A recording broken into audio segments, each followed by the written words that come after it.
Good morning बच्चों। आज जो आप लोग को मैं पढ़ाने जा रहा हूँ वो है आप लोग का फीमेल रिप्रोडक्टिव ऑर्गन्स। तो सबसे पहले देखते हैं अपन जो देख रहे हैं क्या पढ़ रहे भाई, फीमेल रिप्रोडक्टिव ऑर्गन मतलब कहता है मादा जनन अंग। तो मादा जनन अंग में सर्वप्रथम अपन क्या पढ़े थे, ओवरी। सर्वप्रथम क्या पढ़े थे भाई, ओवरी। मतलब मैं बताया था कि मादा में एक जोड़ी क्या पाया जाता है, ओवरी पाया जाता है। क्या पाया जाता है भाई, ओवरी, जो यूट्रस के दोनों साइड पे क्या होता है आपका प्रेजेंट होता है। क्लियर है। जिसकी मैं आप लोग को लेंथ बता दिया था 3 सेंटीमीटर, मोटाई चौड़ाई बता दिया था 1.5 सेंटीमीटर और 1 सेंटीमीटर क्या बता दिया था, उसकी मोटाई बता दिया था। क्लियर है, ये सब नहीं पूछता। ओवरी के अंदर ही क्या होता है अभी आपका ओवम का फॉर्मेशन होगा। भ्रूणी अवस्था में जब डेवलपमेंट करता है, बच्चा बाहर आता है, उस समय क्या होता है जो ओवेलियन सेल होता है उसका निर्माण क्या होता है, ज्यादा होता है। बताया था आप लोग को 2.5 लाख से कितना लाख होता है, 4 लाख। लेकिन जैसे जैसे डेवलपमेंट होता है तो वो टोटल कितना बनता है, 400। इसी कारण पूरे जीवन काल में ओवरी के अंदर कितना ओवम बनता है, 400 ओवम का फॉर्मेशन होगा। क्लियर हुआ। अब करता है ओवरी से 2 हार्मोन का स्राव होगा। पहला होता है एस्ट्रोजन और दूसरा क्या होता है आपका प्रोजेस्टेरोन। क्लियर हुआ तक। फिर उसकी ओवरियन की 4 अवस्था बता दिया था मैं आप लोग को। पहला बताया था प्रीमोडियल फॉलिकल, दूसरा बता दिया था प्राइमरी, तीसरा क्या बताया था आप लोग का मतलब वेसिकुलर फॉलिकल और चौथा बताया था आप लोग को मैं क्या बताया था भाई, ग्राफियन फॉलिकल्स बता दिया था। क्लियर है। इतना ही है आपका किसमें कहता है तो ओवरी के पास में। फिर कहता है अब जब ओवरी की हम संरचना की बात करेंगे तो लास्ट में पढ़ेंगे ओवरी की संरचना मतलब ओवम की संरचना को, यार क्योंकि ओवरी के अंदर क्या बनता है, ओवम बनता है। तो एक जोड़ी क्या बता दिया था मैं आप लोग को, ओवरी। अब देखते हैं 1 पेयर, क्या देखते हैं अपन, ये भी 1 पेयर है आपका। ठीक, फिर 1 पेयर क्या होगा भी आपका फैलोपियन ट्यूब देखते हैं। क्या देखते हैं अपन, फैलोपियन ट्यूब। तो इधर देखिएगा कि मादा में एक जोड़ी, मादा में क्या होता है भाई, एक जोड़ी। ऐसे क्या पाया जाता है भी आपका फैलोपियन ट्यूब पाया जाता है। एक ट्यूब लाइक क्या होती है, संरचना होती है। एक लंबी नली के समान क्या होगा, संरचना, जिसे हम क्या कहते हैं भाई, फैलोपियन ट्यूब। अब इस फैलोपियन ट्यूब मतलब जो फर्टिलाइजेशन की क्रिया होती है वो फर्टिलाइजेशन की क्रिया कहाँ होती है तो आपका फैलोपियन ट्यूब में होती है। कहाँ होगा भाई, फैलोपियन ट्यूब। अब इस फैलोपियन ट्यूब के जनरली 3 पार्ट्स होते हैं। कितने पार्ट्स होगा, 3 पार्ट्स। जो ओवरी को ऐसे पकड़ के रखता है, ठीक, क्यों, क्योंकि ओवरी से लगा हुआ होता है। ओवरी से क्या बनता है, ओवम। जब ओवम का ओव्यूलेशन टाइम होता है तो जो फिब्री पार्ट्स होता है उस ओवम को क्या करता है, अपने ओर अट्रैक्ट करता है। तो सबसे निचले वाला पार्ट्स क्या कहलाएगा, उसका फिब्री कहलाएगा। ठीक, और ये वाला जो भाग होता है ये कहलाएगा आपका एम्पुला कहलाएगा। क्या कहलाएगा भाई, एम्पुला। तो जो निषेचन की क्रिया होती है वो कहाँ होगा, फैलोपियन ट्यूब। और फैलोपियन ट्यूब के किस भाग में पूछेगा, तब कौन सा भाग में बताएंगे भाई आप लोग, एम्पुला भाग में। मतलब इसी भाग में फर्टिलाइजेशन की क्रिया क्या होती है, संपन्न होती है। क्लियर है। और इसी एम्पुला वाले भाग में ही मेल का जो फ्रक्टोज होता है वो यहीं पास क्या होता है, प्रेजेंट होता है। जब बलात्कार टेस्ट होता है तो यहीं पास जो फ्रक्टोज प्रेजेंट रहता है उसी को निकाल के उसका क्या जाता है, टेस्ट किया जाता है, जिसे बलात्कारी पुरुष का क्या लगाया जाता है, पता लगाया जाता है। क्लियर में तक। फिर कहता है यहाँ पास देखिएगा, फिर इसकी जो लंबाई होता है वो जनरली कितना सेंटीमीटर होता है, 12 सेंटीमीटर होगा। लेंथ कितना होगा भाई आपका, 12 सेंटीमीटर। फिर इसके भीतरी सतह पे मतलब इसके आंतरिक सतह पे इधर देखिएगा, ये तो पूरा हो गया आपका, क्या हुआ भाई, ये वाला पार्ट्स फिब्री, ये वाला पार्ट्स क्या कहलाया, एम्पुला। और ये वाला जो यूट्रस का जो भाग रहता है ये वाला भाग ये कहलाता है इन्फंडिबुलम कहलाता है। क्या कहलाएगा भाई, इन्फंडिबुलम कहलाएगा। क्लियर होता के। अब इसी सिलिया मतलब फैलोपियन ट्यूब के अंदर में ऐसे क्या रहता है, सिलिया पाया जाता है। धागे नुमा क्या होगा, संरचना रहता है पूरे धागे नुमा, जिससे क्या होता है जो ओवरी से निकलने वाले जो ओवम होगा वो सिलिएटेड बॉडी करते जाए। क्या करते जाए, सिलिएटेड। तो अंदर में क्या मिलेगा बोलेगा तो सिलिया मिलता है। क्या मिलता है भाई आपका, सिलिया प्रेजेंट होता है। ठीक, जो अंडाणु को आगे बढ़ने में क्या होता है भाई आपका, सहायक होता है। क्लियर हुआ। और धीरे धीरे जो फर्टिलाइजेशन हो जाता है, ठीक, क्या हो जाता है भाई आपका फर्टिलाइजेशन, तब जाके ये कहाँ गिरेगा, यूट्रस में। अगर फर्टिलाइजेशन नहीं हुआ तब भी फैलोपियन ट्यूब से जाते हुए कहाँ जाएगा, वो यूट्रस में जाएगा। कहाँ जाएगा, यूट्रस में। अगर फर्टिलाइजेशन हुआ तो जाइगोट से एम्ब्रियो बनेगा, अगर नहीं हुआ फर्टिलाइजेशन तो रिप्रोडक्टिव ऑर्गन के थ्रू क्या होता है, वही माचिस साइकिल के रूप में बाहर आ जाता है। क्लियर हुआ। क्यों बाहर आता है, क्योंकि इसमें जो कार्पस लुटियम होता है, वही कार्पस लुटियम क्या होता है, फटता है, तभी ब्लीडिंग के रूप में क्या होता है, बाहर आता है। अगर कार्पस लुटियम नहीं फटा तो समझ जाओ मम्मी क्या है, प्रेग्नेंट है। और कार्पस लुटियम कम से कम यूट्रस को क्या करता है, वो डेवलप्ड करता है। क्लियर है। तो पहला पॉइंट। दूसरा पॉइंट क्या बताया मैं आप लोग को, फैलोपियन ट्यूब, मतलब फीमेल में एक जोड़ी क्या पाया जाता है भी आपका, फैलोपियन ट्यूब होता है, जो गर्भाशय के दोनों की तरफ स्थित होता है, और उसके ऊपर में एक ट्यूब लाइक क्या होता है, संरचना होगा। उस ट्यूब लाइक संरचना की लंबाई कितना होगा, 12 सेंटीमीटर, जिसे हम क्या कहते हैं, फैलोपियन ट्यूब। फैलोपियन ट्यूब का लेंथ तो बता दिया मैं आप लोग को। फैलोपियन ट्यूब को कितने पार्ट्स में डिवाइड किया गया है, तो 3 पार्ट्स में। निचली पोर्शन क्या कहलाएगा, फिब्री, और बीच वाला पोर्शन क्या कहलाएगा, एम्पुला, और ऊपर वाला पार्ट्स क्या कहलाएगा आपका, इन्फंडेबुलम होगा। और जो फर्टिलाइजेशन की क्रिया होती है वो फैलोपियन ट्यूब के कहाँ होगा पूछेगा तो एम्पुला के पास। और यही पास एम्पुला के पास होता है, तो केवल 48 घंटे का टाइम किसके पास होता है, फीमेल के पास। क्योंकि जब 14वां से 16वां दिन के बीच में ओव्यूलेशन होता, कब होता है भी आपका, 14वां से 16वां दिन के बीच में ओव्यूलेशन होता है, उस समय जो फैलोपियन ट्यूब में जो ओवम होता है वो कितना घंटा तक के रहता है, वो 48 घंटा तक के रहता है। क्लियर है। जैसे मान लीजिए वो कब हुआ, 14 से 16 दिन में उसका ओव्यूलेशन हुआ, तो यहाँ पास वो कितना दिन पड़ा रहेगा, 2 दिन पड़ा रहता है। क्लियर है। मान लो 2 दिन पड़ा है, और हम अंतिम दिन में 16वां दिन में अगर फर्टिलाइजेशन का प्रोसेस हो रहा है, स्पर्म जाएगा, तब भी फर्टिलाइजेशन में भाग ले लेगा वो, और जाइगोट बन जाएगा। अगर मान लो ओव्यूलेशन का टाइम नहीं हुआ है, अभी ओव्यूलेशन का टाइम में अभी 12वां दिन है, कौन सा दिन है, 12वां दिन है, और 12वां दिन में अगर रिप्रोडक्शन का प्रोसेस हो रहा है, तो वहां पास जाके स्पर्म कितने घंटा जिंदा रहता है, वो 72 घंटा तक जिंदा रहता है वहां पास फैलोपियन ट्यूब में। अगर मान लो हम 12 से 13 तारीख के बीच में अगर फर्टिलाइजेशन का प्रोसेस हो रहा है, तो वो 72 दिन, मतलब कितना घंटा, 72 घंटा तक के यहाँ पास क्या करेगा, वो सर्वाइव करते रहता है, वेट करते रहता है, किसका, फीमेल के ओवम का। अगर इस बीच में ओव्यूलेशन का टाइम हो गया, यहाँ चल दिया, तब भी फर्टिलाइजेशन का चांस रहेगा। बट ये जो फर्टिलाइजेशन का चांस रहेगा ये कितना होता है, 50 से 60% होगा। अगर इसी बीच 14वां से 16वां दिन के बीच में अगर प्रोसेस हुआ फर्टिलाइजेशन का, तो 100% मम्मी प्रेग्नेंट होने का चांस रहता है। क्लियर है। लोग जागरूक नहीं है, लोग जागरूक नहीं है, इस कारण क्या होता है, संख्या बढ़ते जा रहा है। अगर लोग जागरूक हो जाएंगे तो संख्या में क्या हो जाएगी, कमी हो जाएगी, कभी भी ऑपरेशन करने की जरूरत नहीं पड़ेगा। क्लियर हुआ तक क्या, नहीं आया समझ, नहीं लगता, क्लियर हुआ तक के। तो ये हुआ हमारा क्या हुआ अभी आपका फैलोपियन ट्यूब, मतलब 1 पेयर क्या बता दिया अभी मैं आप लोग को, फैलोपियन ट्यूब। अब तीसरा लिखिएगा यूट्रस, तीसरा लिखेंगे यूट्रस।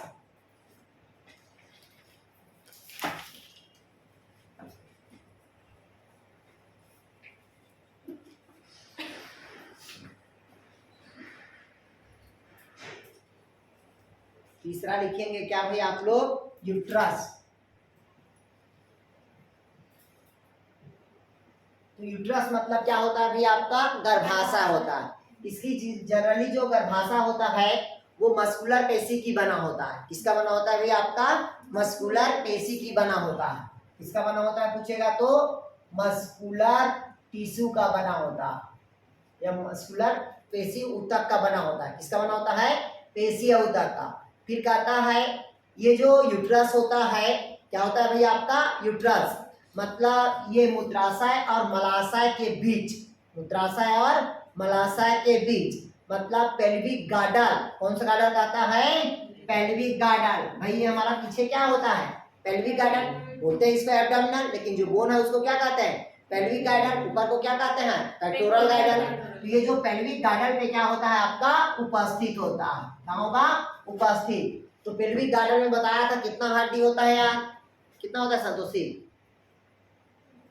पटरी का धो कितना बताया था?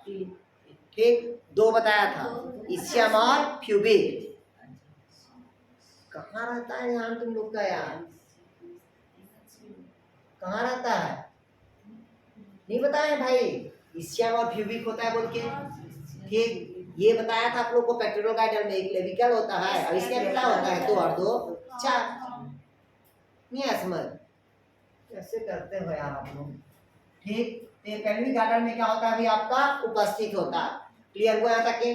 फिर कहता है जो यूट्रस होता है इसके चारों तरफ, जैसे ये यूट्रस है, इसके चारों तरफ किसकी दीवार होता है? मीजोओरियम की दीवार होती है। किसकी होती भाई?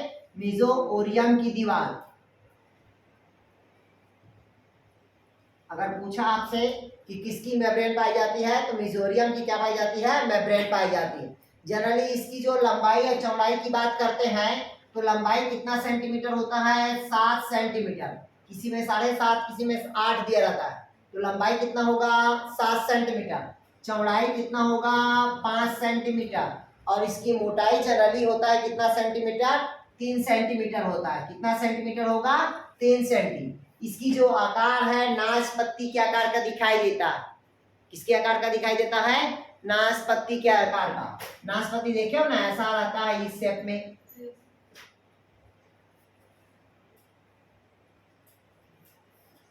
क्लियर हुआ है तक यार? इसी शेप में दिखाई देता है। ये वाला जो शेप दिख रहा है ना, ये किसका शेप है? तो ये आपका ये यूट्रस का है, जिसकी लंबाई कितना बताया? 7 सेंटीमीटर।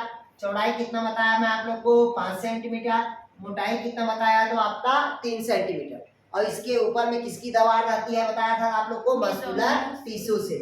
ठीक, फिर कहता है जो इसकी दीवार पे मायोमेट्रियम और भीतरी में क्या होता है? एंडोमेट्रियम होता है। तो बाहर के जो लेयर होता है उसको कहते हैं, क्या कहते हैं भाई? बायोमेट्रियम। उसी को कहते हैं हम क्या कहते हैं भाई? मायोमेटियम कहेंगे। क्या कहेंगे इसको? मायोमेटियम। बाहर के मेम्ब्रेन को, और अंदर के मेम्ब्रेन को कहते हैं एंडोमेटियम कहेंगे। ये 2 मेम्ब्रेन पाया जाता है। मेसोरियम की दीवार पाई जाती है अंदर पे तो ठीक, लेकिन बाहर में कितना लेयर होगा? तो 2 लेयर। बाहर के लेयर को मायोमेटियम और अंदर के लेयर को हम क्या कहते हैं? एंडोमेटियम कहते हैं। फिर कहता है इसमें, फिर गर्भाशय का मुख्य काम होता है, यहाँ पास एम्ब्रियोनी क्या होता है? डेवलप्ड होता है। एम्ब्रियोनी क्या होता है? डेवलप्ड होता है। क्योंकि फर्टिलाइजेशन के बाद जो एम्ब्रियो का विकास होगा वो कहाँ होगा भाई? आपका यूट्रस में होगा।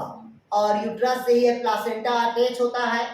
प्लासेंटा क्या होता है? अटैच होता है, जिसमें कोरियोनिक गोनेडोट्रोपिक हार्मोन का क्या होगा? सिक्रेशन होता है। प्लासेंटा पढ़े हो ना कोरियोनो कि भूल गया वो सब? ठीक, तो ये क्या हुआ भाई? आपका यूट्रस हुआ। क्लियर हुआ यहाँ तक के? कोई डाउट कहीं पास? अब देखिएगा सबसे अधिक मात्रा में भी जो फीमेल को प्रॉब्लम आ रहा है वो केवल यूट्रस का प्रॉब्लम आ रहा है, और दूसरा सिस्ट का फॉर्मेशन हो रहा है बहुत अधिक मात्रा में। पहला ओवरी में सिस्ट बन रहा है और दूसरा कहाँ हो रहा है? तो गर्भाशय में, यूट्रस में। सबसे अधिक मात्रा में अगर इंडिया में अगर बीमारी हो रहा है तो केवल यूट्रस का ही प्रॉब्लम हो रहा है फीमेल को। क्लियर हुआ? सबसे अधिक मात्रा में प्रॉब्लम हो रहा।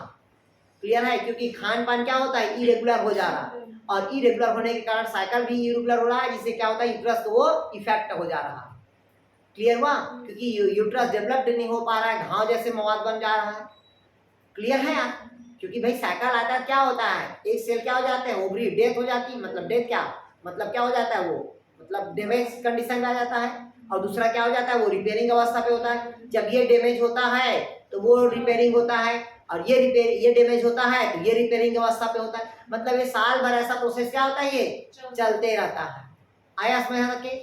तो भाई तीसरा क्या बताया? यूट्रस कितना रहता है? यूट्रस तो सिंगल। अब मान लीजिएगा जिसके में क्या होता है? जिसके में क्या होता है? अगर जो थर्ड जेंडर रहता है उसके बॉडी में यूट्रस नहीं होता, लेकिन कभी कभी 0.01% किसी किसी के मेल में यूट्रस का निर्माण हो जाता है। ठीक, बहुत रेयर केस है कि किसी के मेल में क्या होता है? यूट्रस का फॉर्मेशन होता है। क्लियर हुआ? बहुत कम लोगों में रहता है। रेयर, कभी कभी मिलता है देखने को, नहीं तो नहीं के बराबर होता है, क्योंकि जो फीमेल रिप्रोडक्टिव ऑर्गन्स का बनावट अलग बनता है, मेल रिप्रोडक्टिव ऑर्गन्स का बनावट क्या होता है, अलग होता है। ठीक, तो ये क्या बता दिया भाई मैं आप लोग को, यूट्रस बता दिया। क्लियर होने तक के। अब यूट्रस देखिएगा, ऊपर हमेशा फैलोपियन ट्यूब कैसे पार्ट से चिपका रहता है, और निचला वाला जो भाग होता है वो जनरली किससे चिपका रहता है, तो सर्वैक्स से चिपका रहता है। किससे चिपका रहता है भाई, सर्वैक्स से। अब देखते हैं रिप्रोडक्टिव ऑर्गन्स मतलब वेजाइना देखते हैं। तो निचले वाला जो रिप्रोडक्टिव ऑर्गन्स होता है, ये पूरे पार्ट्स क्या कहलाता है भाई, आपका वेजाइना कहलाएगा। क्या कहलाएगा भाई, वेजाइना। तो यहाँ पास होता है क्लेटोरिस होता है, जैसे कि मेल में क्या होता है, ग्लैंड पेनिस होता है, तो उसी प्रकार से फीमेल में भी क्या होता है, क्लेटोरिस होता है, जो फीमेल को स्टिमुलेटिंग का काम क्या करता है भाई, आपका कार्य करता है, मतलब उत्तेजित का काम करता है। किस कौन काम करता है, तो क्लेटोरिस। उसी प्रकार के स्टिमुलेटेड का काम फीमेल में क्या होता है, निप्पल्स होता है। क्या होता है भाई, आपका निप्पल्स होगा। फिर उसके बाद यहाँ यूरिन के लिए क्या होता है, एक यूरेथ्रा होता है, मतलब जहां से यूरिन मार्ग हो गया कहा जाता है बाहर निकाला जाता है। तो फीमेल में यूरिन मार्ग को निकालने के लिए क्या होता है, अलग से मार्ग होता है। और हम जहां से सभी पैदा हुए हैं उस जगह को कहते हैं रिप्रोडक्टिव ऑर्गन्स, मतलब उस जगह को क्या कहते हैं, योनि कहते हैं, मतलब वेजाइना कहते हैं। क्लियर हुआ। इसके अंदर पे एक मेम्ब्रेन पाया जाता है, उस मेम्ब्रेन को कहते हैं हाइमन का मेम्ब्रेन कहते हैं। क्या कहते हैं भाई, हाइमन का मेम्ब्रेन। और ये कहा जाता है, ये हाइमन का मेम्ब्रेन ऐसे रहता है, ये देखिएगा, ये पूरे क्या होते हैं, मेम्ब्रेन होता है। मेम्ब्रेन में हल्का से क्या होता है, छेद होता है। ठीक, जब मेम्ब्रेन से छेद होता है तभी ब्लड कहाँ होगा, बाहर आएगा। और ये फटता तब है जब इसमें प्रेशर पड़ता है। मान लीजिएगा कोई गाड़ी चलाती है या साइकिल चलाती है या सीढ़ियां अप डाउन करती है, तो उसका मेम्ब्रेन बिना मतलब बिना फर्टिलाइजेशन का भी वो फट जाता है। तो इससे हम ये सिद्ध नहीं कर सकते कि इसकी वर्जिनिटी समाप्त हो गई है। क्लियर हुआ। मतलब वो साइकिल वाइकिल चलाती है, घुड़सवारी करती है या थोड़ा सा भाग दौड़ करती, 100 मीटर 200 मीटर अगर दौड़ती भी है, तो उसका जो हाइमन का मेम्ब्रेन क्या हो जाता है, फट जाता है वो। क्लियर है, क्योंकि पहले से छेद रहता है हाइमन का मेम्ब्रेन, तभी तो छेद रहता है, तभी तो ब्लीडिंग कहाँ होता है, बाहर आता है साइकिल। ठीक, क्लियर होता क्या, तो कौन सा मेम्ब्रेन बताया, हाइमन का मेम्ब्रेन। अब कहता है इस रिप्रोडक्टिव ऊपर 2 लेयर्स पाया जाता है। कितना लेयर पाया जाता है भाई, 2 लेयर्स पाया जाता है। इस 2 लेयर में से जो अंदर का जो ओपन करके देखते हैं, तो जो अंदर का जो लेयर्स होता है ये कहलाता है आपका माइनर लेबिया कहलाएगा। क्या कहलाएगा भाई, माइनर लेबिया, जो फैट का जमाव करता है। ठीक, उसके बाहर पे एक मोटी गद्दादार क्या होती है, परत होती है, जिसको कहते हैं लेबिया मेजर कहते हैं। क्या कहेंगे भाई, लेबर मेजिया। जब तक लेबर और माइनर मेजर का जमाव नहीं होगा, फैट का जमाव नहीं होगा, तब तक हम उसकी शादी नहीं करते हैं, क्योंकि यहाँ पास फैट का जमाव होना अत्यंत आवश्यक है। क्योंकि फैट का जमाव नहीं होगा तो यूट्रस को जब फर्टिलाइजेशन का प्रोसेस होगा तो यूट्रस को क्या करेगा, वो इफेक्ट करेगा। ठीक, इस कारण यहाँ पर जब फैट का जमाव होता है तभी एक उम्र के बाद क्या करते हैं, उसकी शादी किया जाता है। छोटे से उम्र में शादी नहीं करते हैं। क्लियर हुआ। फिर इसी प्रकार से भी कहता है भी आपका, इसमें 2 प्रकार के ग्लैंड्स पाए जाते हैं। कितना प्रकार के ग्लैंड दिखाया है इसमें, 3 प्रकार के ग्लैंड। अब कहता है कि फीमेल रिप्रोडक्टिव ऑर्गन्स में मतलब 3 प्रकार के क्या होता है भाई, आपका ग्लैंड्स पाया जाता है, जिससे अलग अलग हार्मोन का क्या होता है, सिक्रेशन होता है। तो लिखिएगा फीमेल संबंधित या फीमेल रिलेटेड संबंधित ग्लैंड, लिखिएगा फीमेल संबंधित या फीमेल रिलेटेड ग्लैंड्स।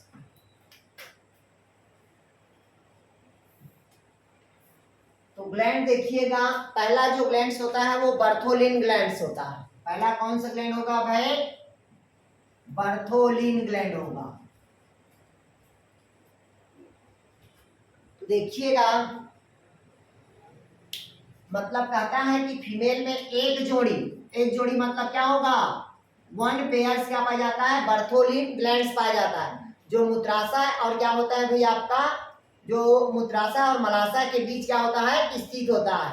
किसके बीच कहता है भाई आपका, मूत्राशय और किसके बीच कहता है, मलाशय। इन दोनों के बीच में ग्लैंड्स क्या होता है, स्थित होता है, जिसको कहते हैं बर्थोलिन ग्लैंड्स कहते हैं। यह ग्रंथि नर ग्रंथि के समान काउपर्स ग्रंथि के समझाता होती है। मगर अगर पूछा आपसे कि फीमेल का कौन सा ग्लैंड नर ग्रंथि के समानता होती है, जैसे नर ग्रंथि में होता है काउपर्स ग्लैंड, पढ़े हो ना, कापर्स ग्लैंड बोलते हैं, कापर्स ग्लैंड ऊपर पढ़ाया था ना कल, प्रोस्टेट और कापर्स ग्लैंड। तो जो कापर्स ग्लैंड होता है वो बर्थोलिन ग्लैंड के क्या होता है, समानता होती है। और बर्थोलिन ग्लैंड भी एक सफेद दुधिया रंग का क्या करता है, द्रव का सिक्रेशन करता है। दुधिया रंग या सफेद रंग का क्या करेगा, द्रव का सिक्रेशन करता है, जो मैथुन उत्तेजना के समय योनि कोनी मार्ग को क्या करता है, क्षारी व चिकना प्रदान करता है। क्या प्रदान करता है भी आपका, क्षारी, और क्या प्रदान करता है वो, चिकना प्रदान करता है। ठीक, ध्यान समझिएगा। फीमेल में पहला कौन सा ग्लैंड हुआ, बर्थोलिन ग्लैंड। कितना पेयर होगा बोला मैं आप लोग को, 1 पेयर्स होगा। ठीक, ये किसके किसके बीच स्थित होता है, तो मूत्राशय और मलाशय के दोनों के बीच क्या होता है, स्थित होता है। अब ये जो बर्थोलिन ग्लैंड्स होता है, ये मेल में जो कार्पस ग्लैंड होता है उसकी समानता होती, दोनों में क्या होती है, सिमिलैरिटी होती। क्योंकि कार्पस ग्लैंड भी क्या होता है आपका, दुधिया रंग द्रव का क्या करता है, सिक्रेशन करता है। उसी प्रकार से बर्थोलिन ग्लैंड भी एक दुधिया रंग का क्या करेगा, सिक्रेशन करता है, जो योनि के मार्ग को क्या प्रदान करता है, वो चिकना प्रदान करता है। ठीक, और दूसरा क्या होता है, ये क्षारीय नेचर का होता है। क्लियर है। इसी कारण देखिएगा जो फीमेल रिप्रोडक्टिव ऑर्गन्स और रिप्रोडक्टिव ऑर्गन्स है वो हमेशा क्या होता है, स्मूथ रहता है, चिकना रहता। क्लियर है। और अगर रफ रहेगा तो फटने का चांस रहता है। क्यों, क्योंकि अगर बर्थोलिन ग्लैंड का सिक्रेशन नहीं होगा तो मार्ग क्या हो जाएगा, रफ हो जाएगा। तो इसका स्राव होना अत्यंत आवश्यक है, लेकिन इसके ज्यादा स्राव होना शरीर के लिए हानिकारक है।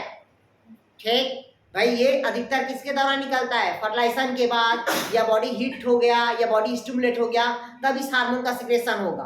अगर ज्यादा सिक्रेशन हो रहा है वाइट डिस्चार्ज टाइप का, तो शरीर के लिए क्या होता है, ये हानिकारक है। क्लियर हुआ, मतलब ज्यादा वाइट डिस्चार्ज नहीं होना चाहिए। जैसे मेल में होता है ना, जैसे मेल में को आप बोलते हैं ना नाइट फेल हो गया है, ठीक, तो उसी प्रकार से फीमेल में भी क्या होता है, नाइट फेल होता है, मतलब वाइट क्या होता है, डिस्चार्ज होता है। ये केवल किसके कारण होता है, तो बर्थोलिन ग्लैंड्स के कारण होता है। ठीक, दूसरा लिखिएगा पेरेनियल ग्लैंड्स, लिखिएगा पेरेनियल ग्लैंड्स।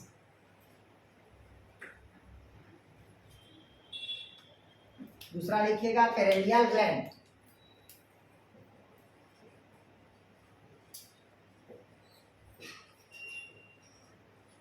देखिएगा जो पेरेनियल ग्लैंड होता है वो बर्थोलिन ग्लैंड के ही समान उपस्थित होता है। मतलब जैसे बर्थोलिन एक जोड़ी में है तो पेरेनियल ग्लैंड भी क्या होगा, एक जोड़ी होगा, जो बर्थोलिन ग्लैंड के क्या होता है, पास में स्थित होता है। लिखिएगा बर्थोलिन ग्रंथि के ठीक पीछे स्थित होता है।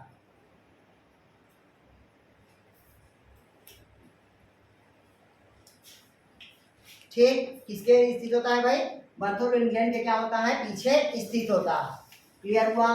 तीसरा लिखिएगा आप लोग, तीसरा लिखिएगा रेक्टल ग्लैंड। नहीं, पेरेनियल ग्लैंड का कोई काम नहीं, बर्थोलिन के ही समान होता है।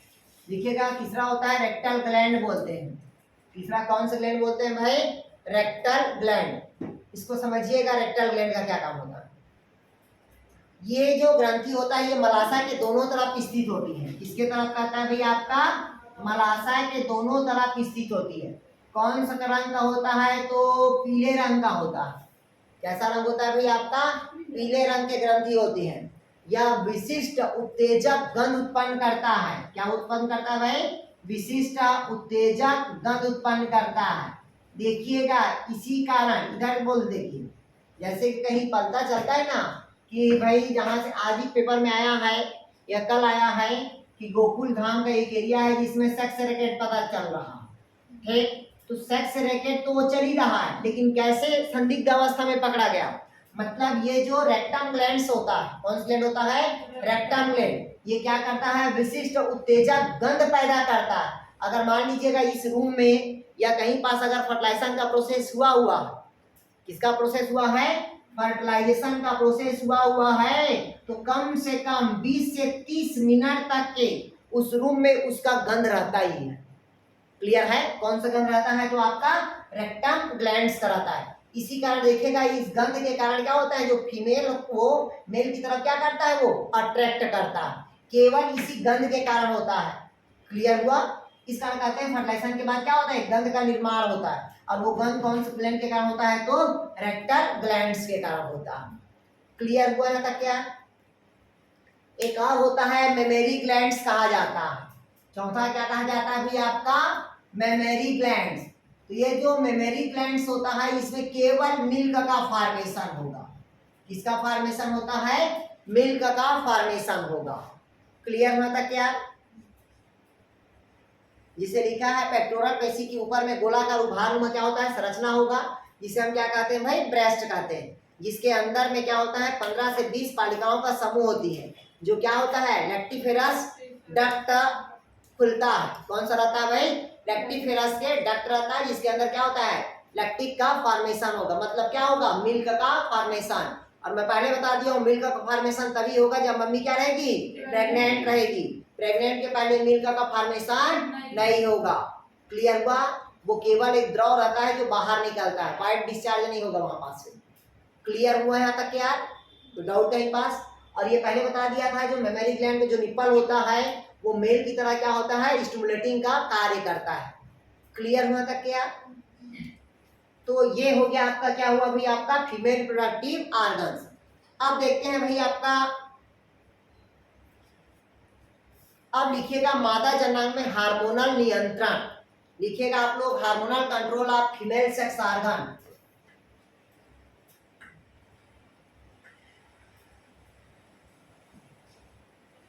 लिखिएगा आप लोग hormonal control of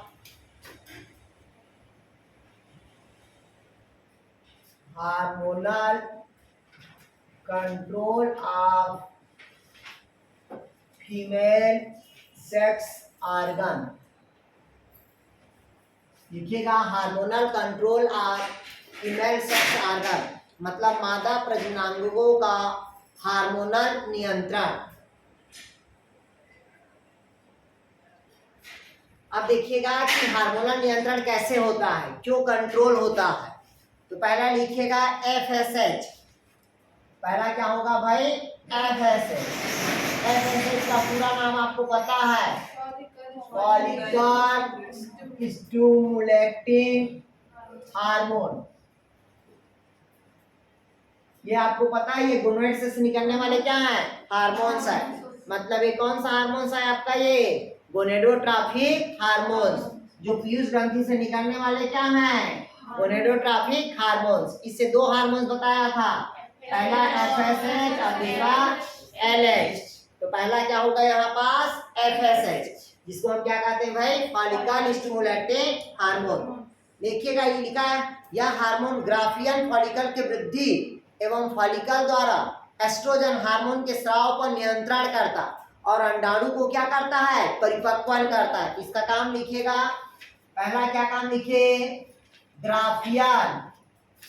Graafian tube का क्या करेगा, वो ग्रोथ करेगा, वृद्धि करेगा। दूसरा फॉलिकल द्वारा ही, किसके द्वारा, दूसरा फॉलिकल के द्वारा ही कौन सा हार्मोन निकलेगा बोला था, एस्ट्रोजन हार्मोन का सिक्रेशन होगा। कौन सा हार्मोन का सिक्रेशन होगा, एस्ट्रोजन हार्मोन का स्राव होगा। ठीक। और तीसरा ये ओवम को क्या करता है, अंडाणुओं को परिपक्वन के भाग लेता है। मतलब मैच्योरेशन के लिए कौन जिम्मेदार होगा, तो कौन होगा आपका FSH, फॉलिकल स्टिमुलेटिंग हार्मोन्स।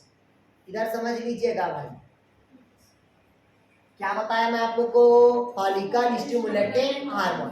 पहला क्या काम होता है, जो ग्राफियन सेल्स को क्या करता है, ये ग्रोथ करता है। दूसरा जो फॉलिकल की सेल होता है उसे कौन सा हार्मोन का सिक्रेशन होगा, एस्ट्रोजन हार्मोन का सिक्रेशन होगा। तीसरा ओवम को परिपक्वन के लिए कौन सा जिम्मेदार होता है, तो FSH। क्लियर होता क्या? दूसरा लिखिएगा LH। दूसरा लिखिएगा LH। LH मतलब मीन्स होता है ल्यूटिनाइजिंग हार्मोन। चलिए सेकंड नंबर लिखेंगे LH। LH मतलब क्या होता है आपका, ल्यूटिनाइजिंग हार्मोन्स। तो ल्यूटिनाइजिंग हार्मोन्स पता है आप लोग को, यह हार्मोन अंडोत्सर्ग की क्रिया को प्रेरित करता है, ओव्यूलेशन के टाइम भाग लेता है। किसको? ओव्यूलेशन के टाइम। ओव्यूलेशन मतलब समझते हो यार क्या है?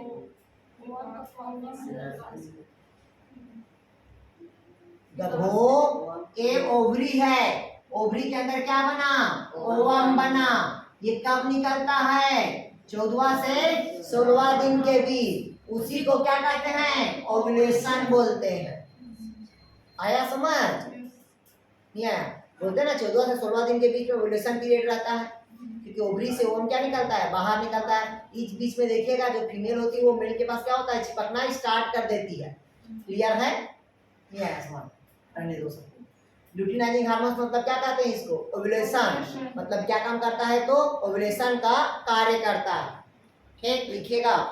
तथा कार्पस ल्यूटियम द्वारा प्रोजेस्टेरोन हार्मोन का गर्भाधारण के समय अंडाणुओं को मुक्त होने की क्रिया को रोकता है। तो लिखिएगा यहाँ पास कार्पस ल्यूटियम द्वारा। कौन सा द्वारा? Corpus luteum.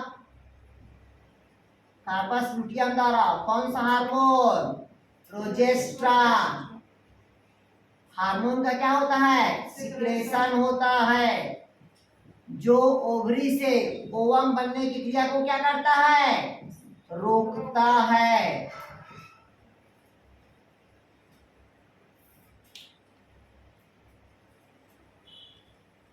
आया कुछ समझ यार? नहीं आया? मतलब अगर पूछा कि भाई मम्मी प्रेग्नेंट हो गई है तो प्रेग्नेंट होने के पश्चात साइकिल क्यों नहीं आता? कथन दिया है पहले आपको कि उस समय कार्पस ल्यूटियम का विकास हो गया रहता है। दूसरा, जो कार्पस ल्यूटियम होता है वो प्रोजेस्टेरोन हार्मोन का सिक्रेशन होता है, जो अंडाणुओं को निकलने की क्रिया को रोकता। तो दोनों सही है, एक दूसरे को कारण को भी क्या कर रहा है? मैच भी कर रहा है। तो यही हार्मोन्स होता है जिसको क्या कहते हैं? प्रोजेस्टेरोन। और प्रोजेस्टेरोन का निर्माण करने वाले कौन सा सेल रहता है? तो कार्पस ल्यूटियम, जो गर्भाधारण के समय अंडाणुओं के निर्माण को क्या करता है? सिक्रेशन होने से रोकता है बाहर निकालने के लिए। इसी कारण प्रेगनेंसी के दौरान साइकिल नहीं आता। आया समझ यार? नहीं आया? नहीं आया लगता है? पक्का? गुड। अगला लिखिएगा और लिखना है किसी में लिख लीजिएगा। भ्रूण के विकास की प्रक्रिया को नियंत्रित करता। सर प्रोजेस्टेरोन का सेक्रेशन होगा तभी मतलब हाँ, ओव्यूलेशन नहीं हो मतलब क्या होता है? साइकिल नहीं आएगा। ठीक। और भ्रूण के विकास को क्या करता है? ये नियंत्रण करता है। कौन करता है? तो LH, ल्यूटिनाइजिंग हार्मोन्स। तीसरा लिखिएगा एस्ट्रोजन एंड प्रोजेस्टेरोन। तीसरा क्या लिखेंगे भाई? Estrogen and progesterone. पहला पढ़े FSH, दूसरा क्या पढ़े आपका? LH, तीसरा दोनों को एक साथ बोल दिया। किसको किसको? Estrogen and progesterone.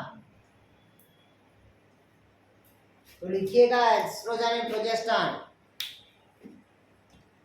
मतलब ये कहता है यह हार्मोन्स किस समय कहता है? तो गर्भावस्था के समय स्तन ग्रंथियों के विकास की प्रक्रिया को प्रेरित करता है। मतलब जब मम्मी प्रेग्नेंट रहती है तो उस समय देखिएगा जो ब्रेस्ट साइज होता है वो इंक्रीज रहता है, 1.5 से 2 गुना रहता है। क्यों? क्योंकि यही एस्ट्रोजन और प्रोजेस्टेरोन हार्मोन्स होता है जो ब्रेस्ट मतलब जो स्तन ग्रंथियां होती है, जो मेमोरी ग्लैंड्स होता है, उसको क्या करता है? इंक्रीज करता है। ठीक। इसके अतिरिक्त यह हार्मोन द्वितीयक प्रजनन के विकास कार्यों पर भी नियंत्रण करता है। मतलब इस सेकेंडरी सेक्सुअल कैरेक्टर को क्या करता है? ये रिप्रेजेंट करता है।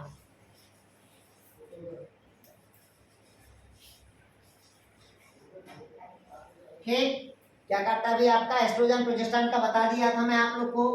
ठीक। ये ब्रेस्ट मतलब क्या होता है? ब्रेस्ट साइज को क्या करता है? इंक्रीज करता है। ठीक। इसके अलावा बताया या द्वितीयक प्रजननांगों या द्वितीयक रिप्रोडक्टिव ऑर्गन्स को क्या करता है? रिप्रेजेंट करता है। मतलब फीमेल में सेकेंडरी रिप्रोडक्टिव जो कैरेक्टर होता है उसको क्या करेगा? रिप्रेजेंट करता है। जैसे विपरीत लिंग की तरफ क्या होना? अट्रैक्शन होना। और अट्रैक्शन होना अत्यंत आवश्यक है भाई, तभी इस हार्मोन का क्या होगा? सिक्रेशन होगा। अगर अट्रैक्शन नहीं है मतलब वो कौन सी कैटेगरी है? वो थर्ड कैटेगरी पे है। क्लियर है तक यार? चौथा लिखेगा कार्पस ल्यूटियम।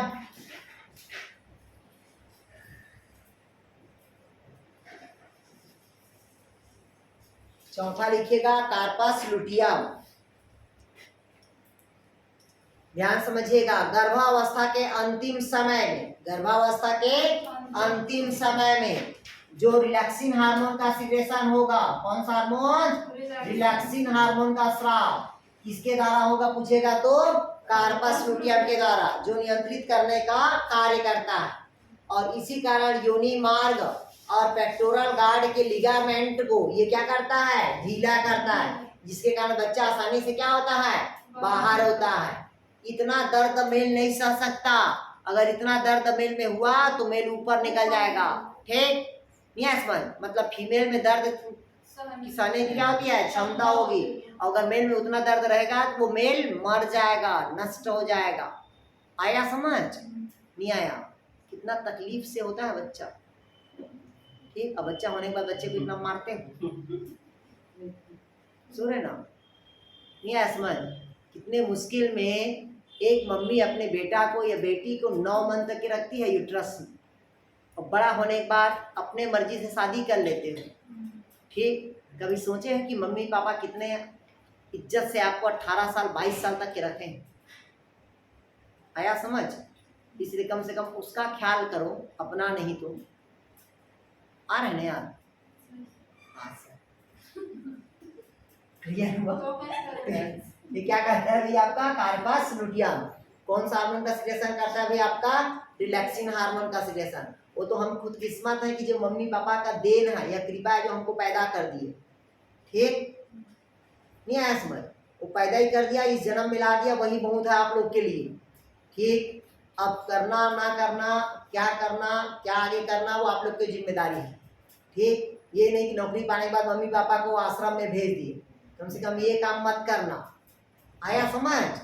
सुन रहे ना? नीता, नीतू, संतोषी, चंद्रा, अनुपमा, रामेश्वरी, सुमा।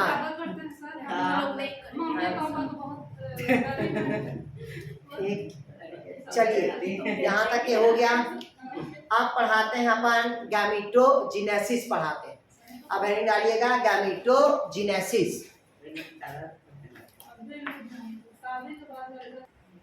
चलिए इधर देखिएगा, अब मैं आप लोगों को पढ़ाने जा रहा हूँ क्या? गैमेटोजेनेसिस। मतलब गैमीट के फॉर्मेशन को अपन क्या कहते हैं भाई?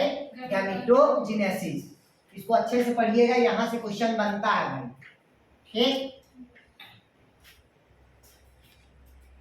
इधर देखिएगा, एक शब्द आता है क्या भाई आपका?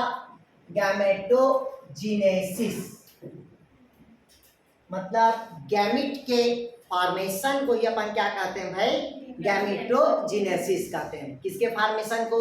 गैमेट के, मतलब युग्मक के निर्माण को हम क्या कहते हैं भाई? गैमेटोजेनेसिस या युग्मक जनन कहते हैं।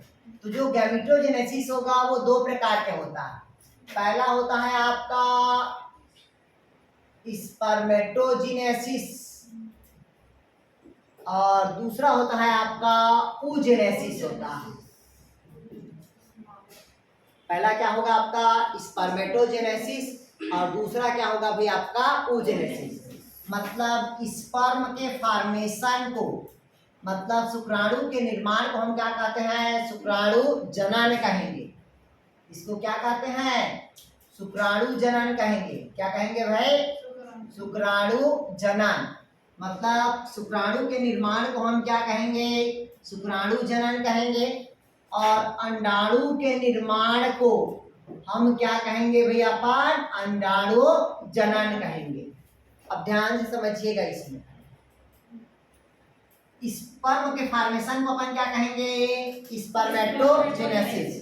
ओवम के फॉर्मेशन को अपन क्या कहेंगे? oogenesis। उसी को हिंदी इंग्लिश में बोलते हैं। ठीक, अब क्वेश्चन ये बनता है कि ध्यान से समझिएगा। ठीक, हमेशा जो स्पर्मेटोजेनेसिस होता है, मतलब एक स्पर्मेटोसाइड से कितना शुक्राणु बनेगा? तो 4। एक oocyte से कितना ओवम बनेगा? तो 1 याद रखना है इसमें। मतलब फीमेल में 1 से कितना बनेगा? 1। मेल में 1 से कितना बनेगा? 4। ये याद रखना आप लोग बस। आया समझ? नहीं आया? पूछा आपसे कि सब स्पर्मेटिड से 100 स्पर्मेटिड सेल, कितने स्पर्म बनेगा? 4 गुड। 100 oocyte से कितने ओवम बनेगा? तो आया समझ? नहीं आया? पक्का नहीं आया समझ? 1 से 4 बनेगा और 1 से 1 ही बनेगा। अब मैं पूछा आपसे, ध्यान समझिएगा। मैं ये पहले पढ़ा लेते हैं, फिर कुछ क्वेश्चन पूछे हो गया, नहीं तो फिर बोलोगे नहीं हो रहा। गैमेटोजेनेसिस मतलब क्या कहता है भाई? गैमेट का फॉर्मेशन। एक कहता है स्पर्मेटोजेनेसिस, दूसरा क्या होता है? oogenesis।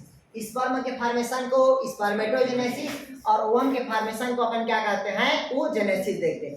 तो पहला देखते हैं अपन स्पर्मेटोजेनेसिस, स्पर्म का फॉर्मेशन। तो लिखिएगा पहला शुक्राणु जनन।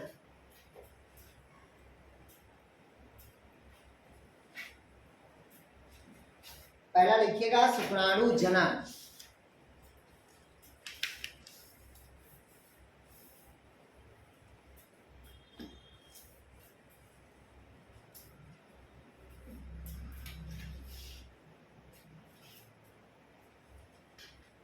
तो पहले डायग्राम बना दूं मैं, ठीक? या इसी बना देते हैं।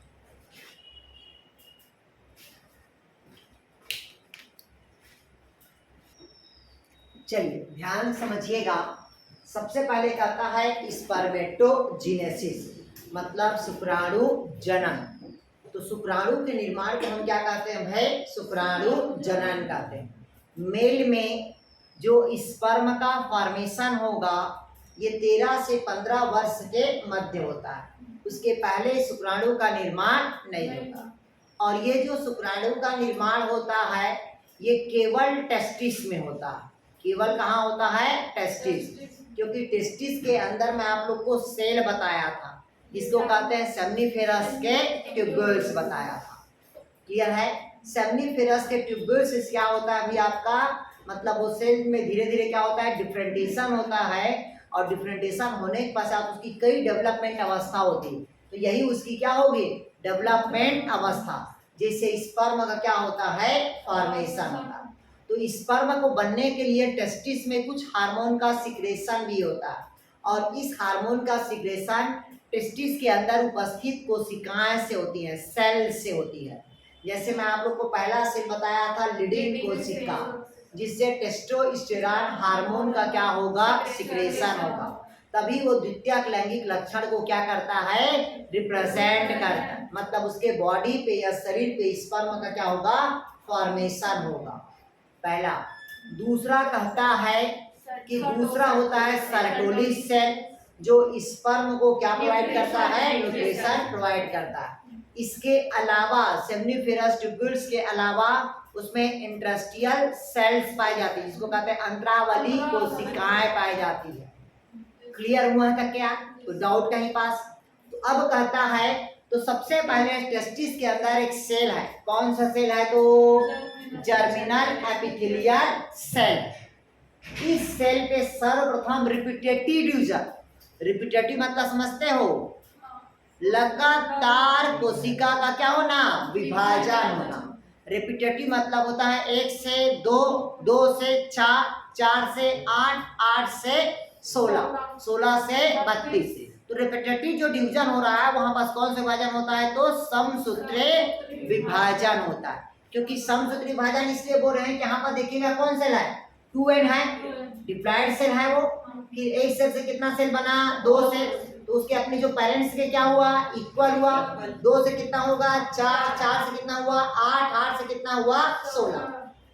तो ये कौन सा अवस्था हुआ? ये मल्टीप्लिकेशन अवस्था हुआ। कौन सा अवस्था हुआ? मल्टीप्लिकेशन। अब इन चारों किसी में से एक सेल को हम लेते हैं, तो वो जो सिंगल सेल होता है वही सेल हमारा क्या कहलाएगा? प्राइमरी स्पर्मेटोसाइट्स कहलाएगा। क्या कहलाएगा? ये प्राइमरी स्पर्मेटोसाइट्स। इस सेल्स में फर्स्ट, प्रथम बार, प्रथम अर्धसूत्री क्या होगा? विभाजन होगा। क्या विभाजन होगा? प्रथम अर्धसूत्रीय विभाजन। तो एक सेल से कितना सेल बना? 2 बना। तो 2 बना तो वो क्या कहलाएगा? Secondary spermatocytes. क्या हुआ भाई? Secondary spermatocytes. क्लियर हुआ तक के? नहीं है क्या समझ? क्या बना भाई? Secondary spermatocytes. अब सेकेंडरी स्पर्मेटोसाइट्स में पुनः कौन से विभाजन हुआ? सेकेंड मियोसिस डिवीजन हुआ। क्या होगा भाई? Second meiosis division. तो कितने स्पर्मेटिड बनाया? 4 स्पर्मेटिड। और ऊपर वाला सभी क्या था? डिप्लॉइड था। जब स्पर्मेटिड बना तो क्या हुआ? ये हैप्लॉइड हुआ। तो ये पूरी अवस्था इसका क्या कहलाएगा? ग्रोथ फेज और मैच्योरेशन फेज कहलाएगा। क्लियर हुआ? अब धीरे से स्पर्मेटिड बना हुआ है। इस स्पर्मेटिड में क्या होगा? कायांतरण होगा, मॉडिफिकेशन होगा, चेंजेस होगा। और चेंजेस होने के पश्चात ये किसका निर्माण होगा? स्पर्मेटोजोआ का निर्माण होगा। मतलब पूंछ बनेगा, और पूंछ बनेगा तब उसे हम क्या कहते हैं? स्पर्म या शुक्राणु कहते हैं। क्लियर हुआ? तो यहाँ पास एक स्पर्मेटोजेनेसिस सेल से कितने स्पर्म बना? 4। पहला ध्यान समझिए, मैं जो क्वेश्चन पूछ रहा हूँ 100 स्पर्मेटोसाइड से 100 प्राइमरी स्पर्मेटोसाइड से कितने स्पर्मेटिड बना? पूछा तो 400। कितने शुक्राणु बना? तो 400। आया समझ? 100 प्राइमरी स्पर्मेटोसाइड से 100 प्राइमरी स्पर्मेटोसाइड से कितने सेकेंडरी स्पर्मेटोसाइट्स का निर्माण होगा? 200। कितना होगा भाई आपका? 200। क्यों? क्योंकि 100 है तो 100 ये भी रहेगा और 100 ये भी रहेगा। आया समझ? नहीं आया? नहीं आया समझ? अगर पूछा आपसे, अब देखिए 100 ये क्या है? सेकेंडरी स्पर्मेटोसाइट्स है। तो 100 से कितने स्पर्मेटिड बनेगा? तो 200 स्पर्मेटिड बनेगा। भाई 100 इधर है, 100 इधर, 200 है ना, तो जितना है उतना ही स्पर्मेटिड बनेगा ना यार। तो ये 50 बनेगा, ये 50, ये 50 और ये 50 बनेगा। कंफ्यूज नहीं होना। नहीं आया समझ में? आ रहा कि नहीं आ रहा?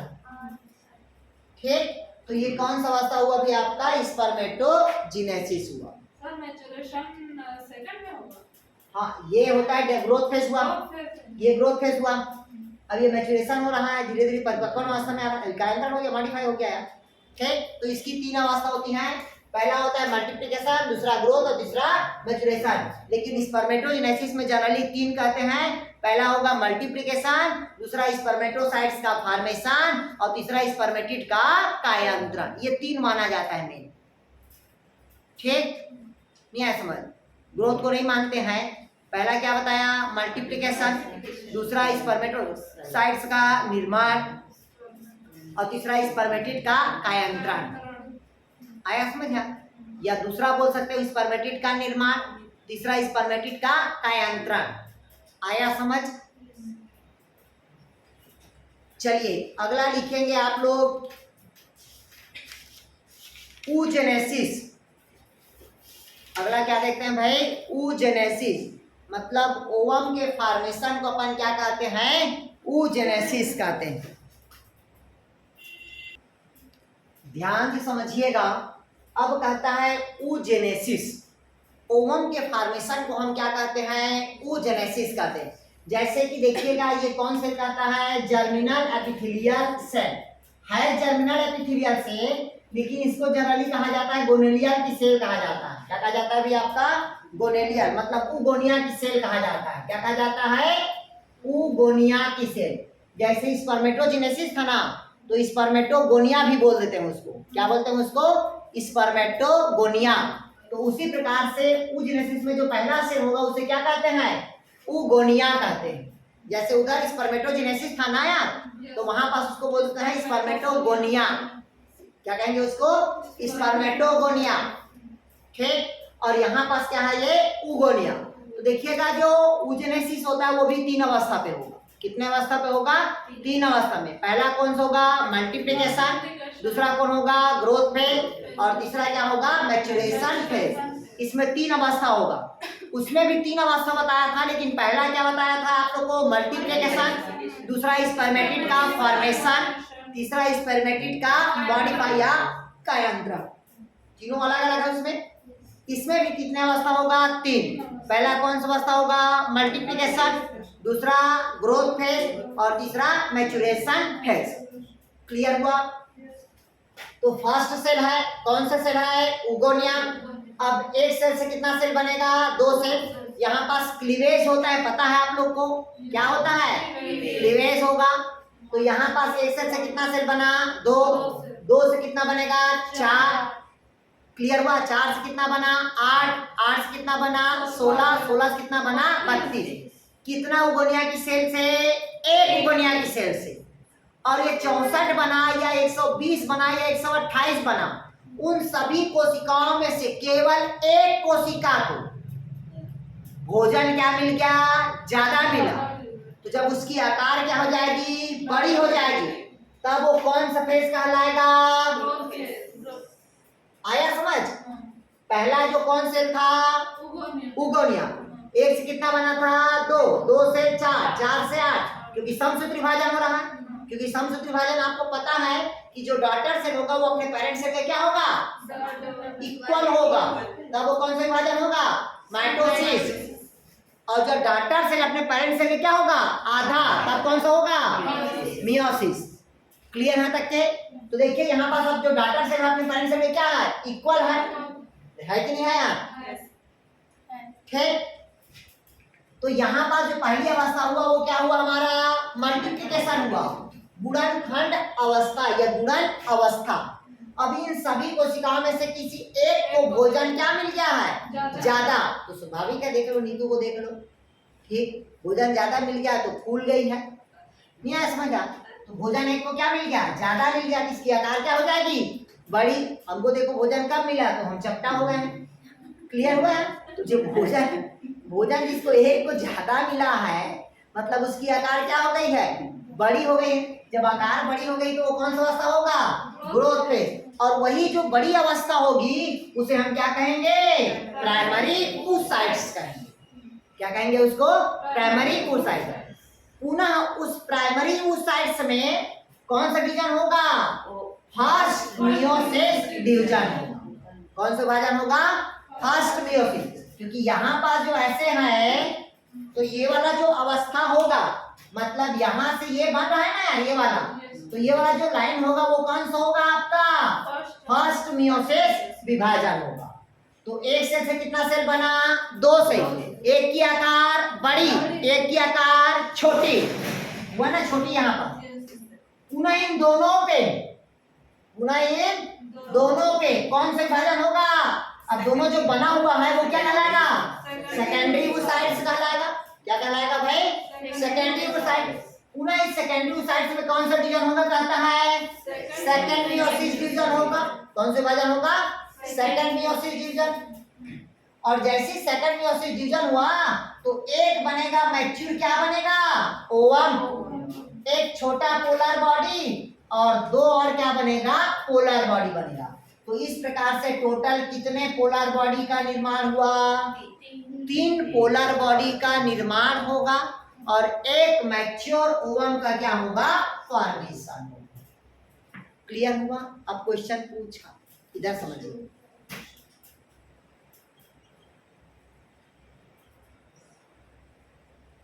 सौ उगोनिया से कितने ओवम बनेगा? 100 गुड। 100 प्राइमरी oocytes से कितने सेकेंडरी oocytes बनेगा? गुड। आया समझ? नहीं आया? 200 सेकेंडरी oocytes से कितने मैच्योर ओवम बनेगा?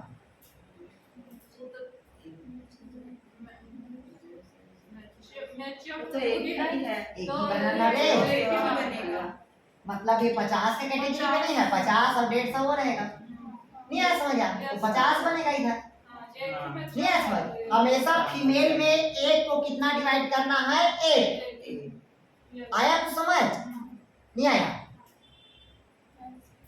और मेल में 1 से कितना बनेगा? तो 4। इसमें 1 से 1 आया तो समझ? नहीं आया? नहीं आया रे? अरे भैया 100-200 है तो 50 रे, 50 रे, 50 रे, 50 रे। ये 3 तो क्या होगा, नॉन पोलर बॉडी है। मैच्योर ओवम काम का है, वो किसी काम का नहीं है, वो पोटेंशियल में भाग नहीं लेता है। आया समझ? नहीं आया? सर यहाँ 100 बार 2-3 बेबी होते हैं तो इससे क्या है, 2-3 बेबी से इससे कोई कनेक्शन नहीं है उसका। एक जानवरों में होता है, जानवरों में बताना है ना कैसा होता है। 2 ओवम नहीं रहता, 2 ओवम नहीं बनता है, ठीक? ओवम एक ही रहता है। अभी बता रहे हो कैसे क्लीवेज के दौरान वो होता है उसमें। 2 बच्चा होगा, 3 बच्चा, लेकिन थैली देखी छुड़ाता है। नहीं, जुड़वा बच्चे होते तो हाँ बता रहे हैं, तो यहाँ पास थोड़ी दुर्गा बच्चा हो रहा है, यहाँ सिर्फ एवं ओवम बन रहा है अभी। अभी बच्चा का बड़ा कहाँ बताया है, कैसे जुड़वा बच्चा होगा, कैसे सिंगल बच्चा होगा, कैसे ट्रिपल होगा, सब बता देंगे अभी। एक साथ लेना चाहते हो तो एक साथ 3 बच्चा ले सकते हो, ऑप्शनल आ गया आजकल। लेकिन इसमें बहुत हो रहता है। एक साथ 2 बच्चे लेना चाहते हो, 2 बच्चा ले सकते हो, ऑप्शनल आ गया है। कौन सा ऑप्शनल है? IVA, पता है ना आप लोग को, ठीक?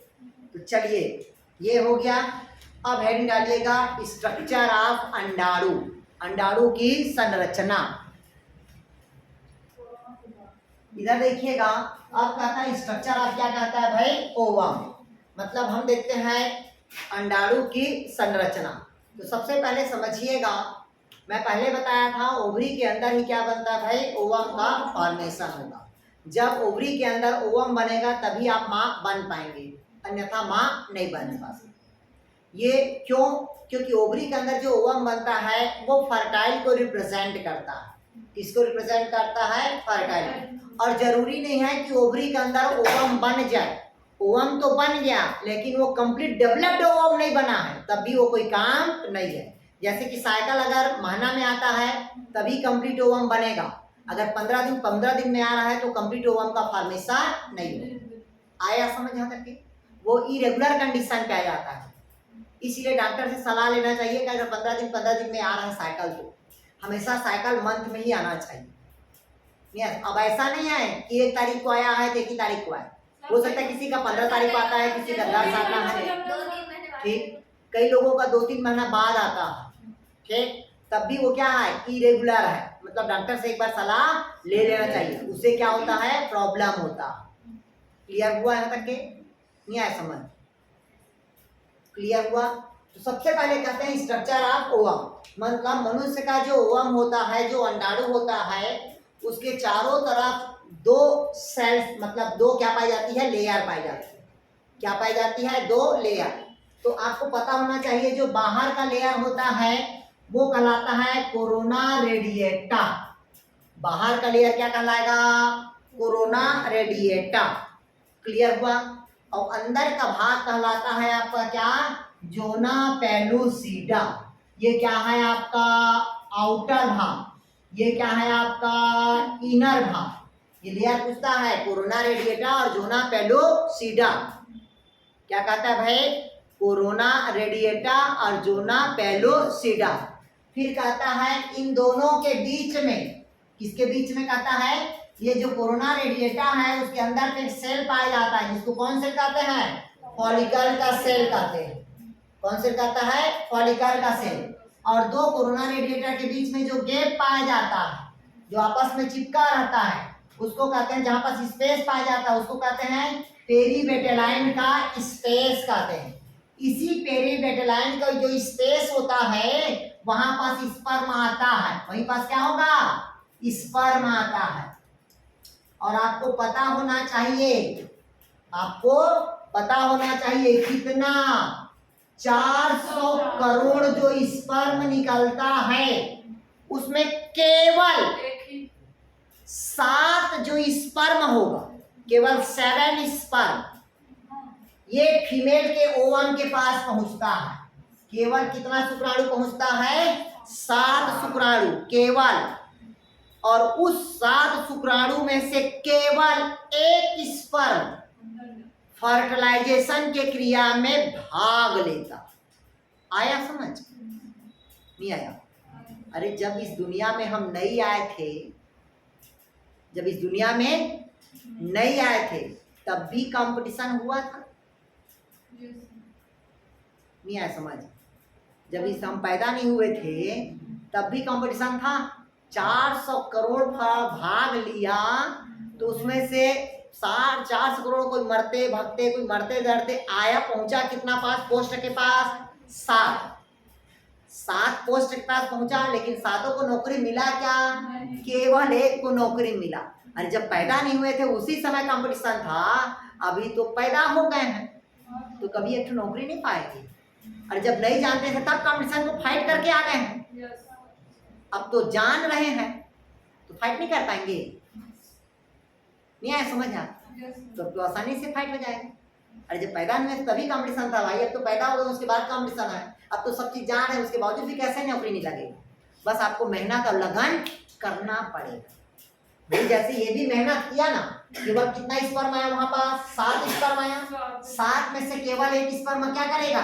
भाग लेगा। मतलब केवल 1 शुक्राणु है जो निषेचन की क्रिया में क्या करेगा? भाग लेगा कि नहीं लेगा यार?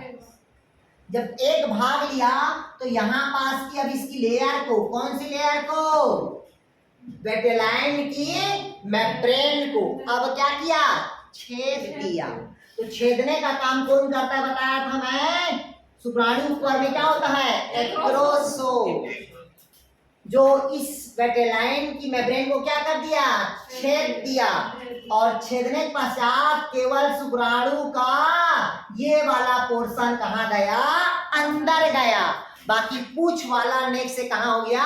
बाहर आ गया। क्लियर? केवल उसका हेड पोर्शन अंदर जाता है, और हेड पोर्शन अंदर जाने पश्चात इसमें जो केंद्रक होगा वो इस केंद्रक के पास पहुंचता है, और इस केंद्रक के पास जब पहुंचेगा तो केंद्रक में और क्या रहता है? अभी आपका न्यूक्लियोलस रहेगा, और जिस जगह पे केंद्रक रहता है उस जगह बाहर में क्या पाया जाता है? साइटोप्लाज्म। तो इस केंद्रक, शुक्राणु का केंद्रक और अंडाणु का केंद्रक जब आपस में फ्यूज किया तो बचा का 2 और यही क्रिया क्या कहलाएगा?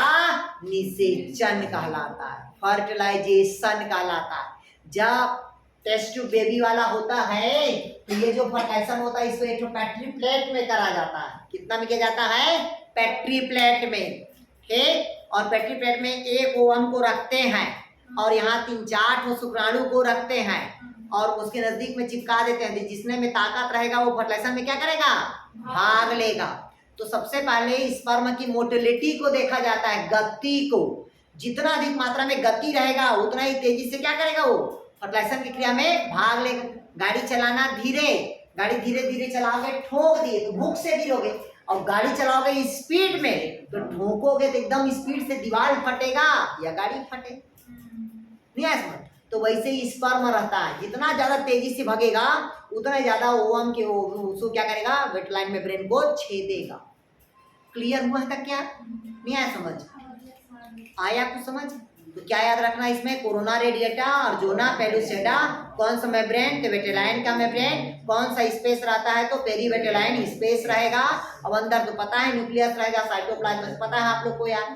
क्लियर है? तो ये मैच्योर क्या हुआ भाई? आपका ओवम हुआ। क्लियर हुआ यहाँ तक? क्या? और अनियमित आकार को हम क्या कहते हैं? जोना पेलुसेडा। ठीक, चलिए अब अगला लिखिएगा। अब हेडिंग डालिएगा आप लोग, मैचुरेशन साइकिल, मासिक चक्र। तो डायग्राम बना देते हैं पहले। आया माधुरी, रेखा, ज्योति?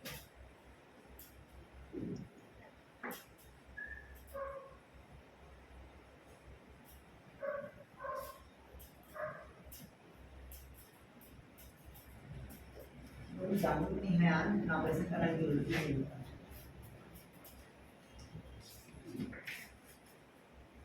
उसको श्वास वाले में पढ़ेंगे, ट्यूबोक्टामी, वेस्कोटामी, ये सब है अभी लास्ट में। चलिए अब देखिए फर्टिलाइजेशन। यही बात से क्वेश्चन बनता है, फर्टिलाइजेशन से कौन सा एंजाइम निकला, कैसे क्या हुआ, कैसे लाइसिन हुआ। ठीक, आज में खत्म हो जाएगा, नहीं होगा डेवलपमेंटल वाला चाहिए। इसके बाद डेवलपमेंट पढ़ो या समझ?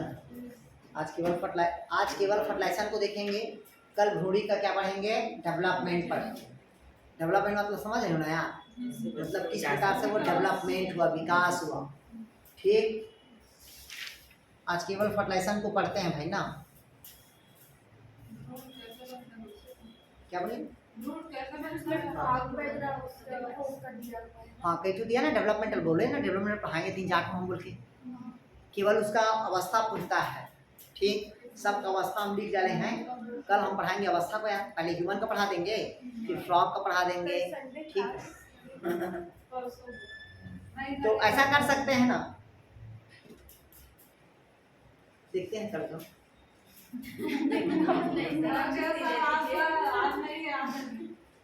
संडे एक्चुअली क्या है ना, हमको बहुत सारा काम रहता है, और अभी कॉपी आया हमारे पास बहुत सारा है रायगढ़ का। ठीक है,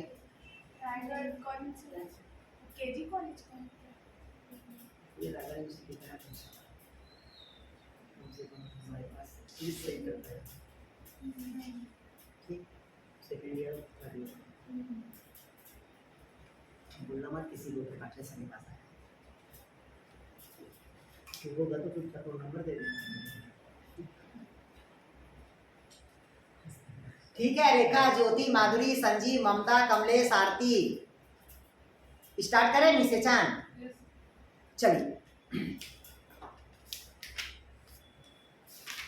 सीक्वेंस में चलता ठीक लगता है।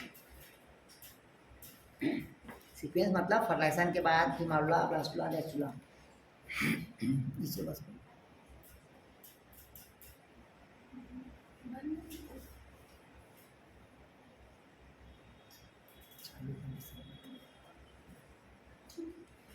ठीक, चलिए इधर देखिएगा।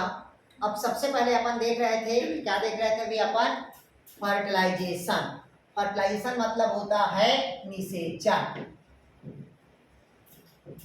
फर्टिलाइजेशन मतलब क्या होता है भाई, निषेचन। निषेचन क्या होता है समझिएगा। सबसे पहले होता है जो निषेचन का प्रोसेस होता है, उसमें मेल स्पर्मेटोजेनेसिस, और दूसरा क्या होता है भाई आपका, ठीक, क्या होता है भाई, फर्टिलाइजेशन। फर्टिलाइजेशन मतलब क्या होता है, निषेचन।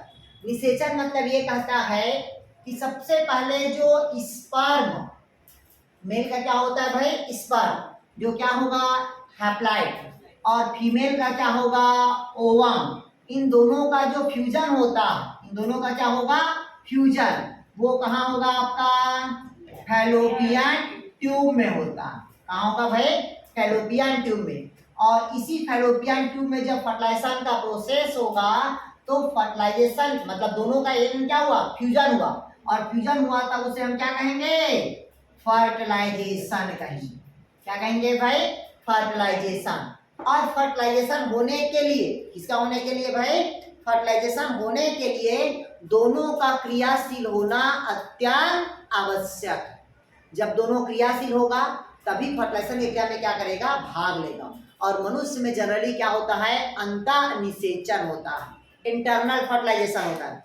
जब इंटरनल फर्टिलाइजेशन होता है तो कहाँ हुआ बता दिए मैं आप लोग को, फैलोपियन ट्यूब में। दोनों का केंद्रक आपस में क्या होता है बोला मैं आप लोग को, फ्यूज होता है, और फ्यूज होने के पश्चात ही क्या बनाता है आपका, जाइगोट का निर्माण होता है। किसका निर्माण होगा भाई, जाइगोट का निर्माण। और जाइगोट निर्माण होने के पश्चात अंत में उस फैक्ट्री से जब प्रोडक्ट बन के निकलेगा तो यूनिसेलुलर निकलता। मतलब यूनिसेलुलर नहीं, एक कोश की नहीं बोल सकते, एक कोशिका है पहले, फिर जब बन के निकलता है तो मल्टीसेलुलर निकलता है और हैप्लॉइड निकलता है। क्या निकलेगा, हैप्लॉइड, क्योंकि स्पर्म भी क्या है, हैप्लॉइड है, ओवम भी क्या है, हैप्लॉइड। दोनों मिलकर फर्टिलाइजेशन करने के बाद क्या बनाता है, डिप्लॉइड बनाता है। क्या बनाता है, डिप्लॉइड। लेकिन जब उस फैक्ट्री से प्रोडक्ट बन के निकलता है क्या निकलेगा, केवल हैप्लॉइड निकलता है।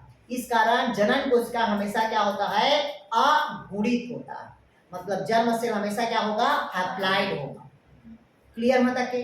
फिर कहता है, अब देखिए मैथुन की क्रिया के समय बता दिया, मतलब कहता है इसमें 3 से 400 ml क्या निकलता है, 3 से 4 ml क्या होता है, स्पर्म निकलता है। इसमें से 7 पहुंचता है बताया, और केवल फर्टिलाइजेशन में कितना भाग लेता है? एक स्पर्म क्या करेगा? भाग लेगा यार। क्लियर में तक के? अब हाँ सनमत, इसके बाद क्या होता है, वहां पास निषेचन शंकु में सामान्यतः एक कोल्स होता है। निषेचन शंकु में सामान्यतः क्या होगा? एक कोल्स होगा, जिसको कहते हैं फर्टिलाइजन और एंटी फर्टिलाइजेशन नामक क्या होता है भाई? हार्मोन का सिक्रेशन होता है। इसको लिखिएगा, अंडाणु तथा शुक्राणु के पास पास लिखिएगा, अंडाणु और शुक्राणु के पास पास फर्टिलाइजिंग तथा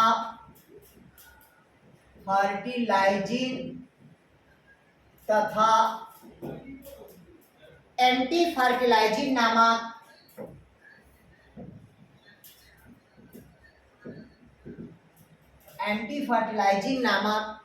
रासायनिक पदार्थ के कारण ही संभव होता है।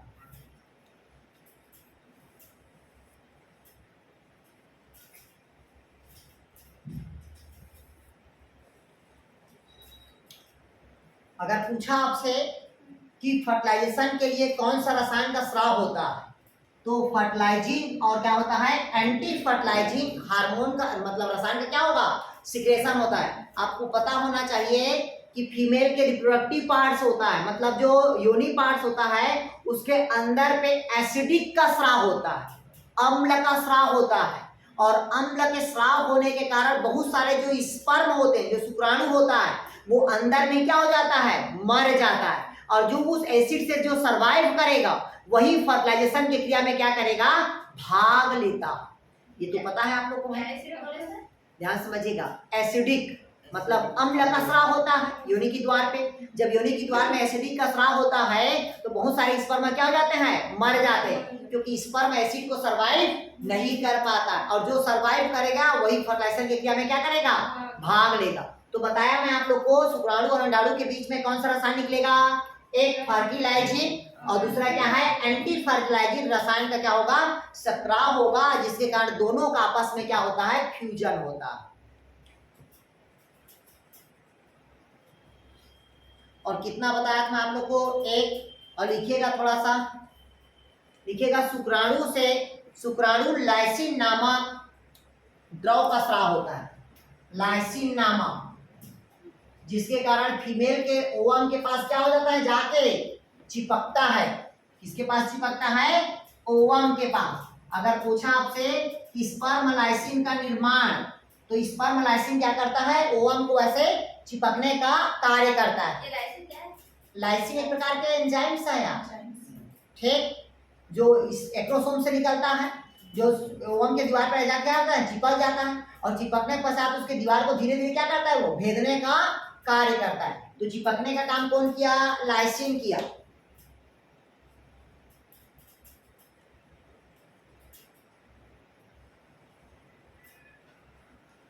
तो यहां तक के लिखिए, उसी में लिखिएगा थोड़ा सा, लिखिएगा अंडाणु के चारों तरफ पुटिका कोशिकाएं, म्यूकोपॉलीसैकेराइड, देखिए काम का है।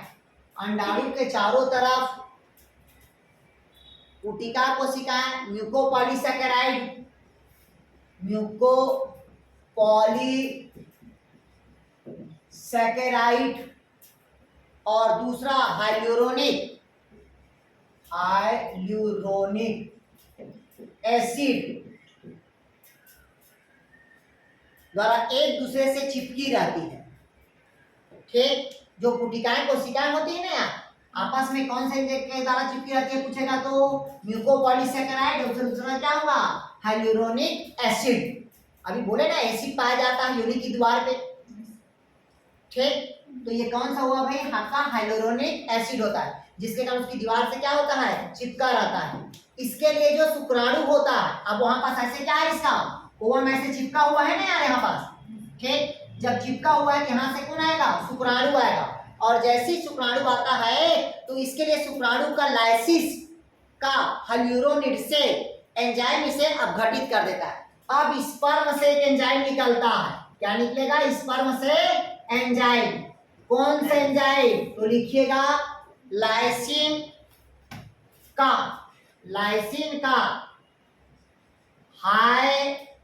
हाइल्यूरोनाइडेज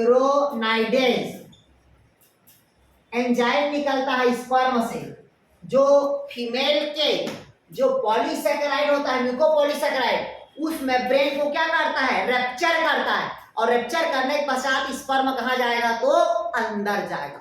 ये क्वेश्चन पूछता है, मैं पहले बता रहा हूं, इधर समझिएगा। फीमेल के ओवरी के ओवम के ऊपर क्या चिपका रहता है, फॉलिकल सेल के पास म्यूकोपॉलीसेकेराइड, और दूसरा क्या है भाई आपका हाइल्यूरोनिक एसिड होता है। जैसे इसके नजदीक कौन आया, शुक्राणु आए, शुक्राणु उसके दीवार पे आके क्या हो गया, चिपक गया। चिपका किसके कारण, लाइसिन के कारण, और चिपकने के पश्चात उसको भेदने का काम करेगा। तो भेदने के कारण शुक्राणु का जो लाइसिन होगा उससे कौन सा एंजाइम निकलेगा, आपका हाइल्यूरोनाइडेज। क्या कहते हैं भाई इसको, हाइल्यूरोनाइडेज। ठीक, जो एंजाइम अब घटित कर देता है, अब उसकी दीवार को क्या कर दिया, तोड़ दिया, और तोड़ने के पश्चात उन दोनों का आपस में अब क्या होगा, फर्टिलाइजेशन होता है, और फर्टिलाइजेशन के बाद क्या बनाता है, जाइगोट का निर्माण होता है।